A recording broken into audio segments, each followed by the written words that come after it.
Sinalakay ng mga otoridad sa San Mateo, Rizal ang isang compound na ginagawa umanong iligal na pasugalan. Yan ang tinutukan ni Cesar Apolinario, exclusive.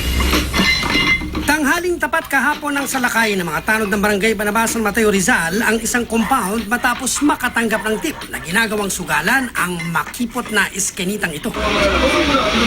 Nadatna ng may 20 residenteng nagtutong its at agad sinita. Pero nagmatigas sila. Kaya sa inis sa mga tanod, pinagsisira ang mga lamesang gamit sa sugal.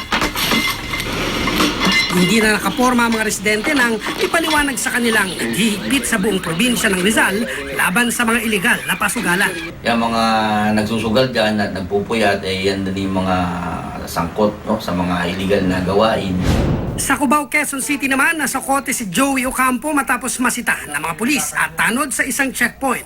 Ayon sa pulisya, bago makarating sa checkpoint, inabandonan ni Ocampo ang kanyang motorsiklo sa bangketa at pumasok sa isang bahay.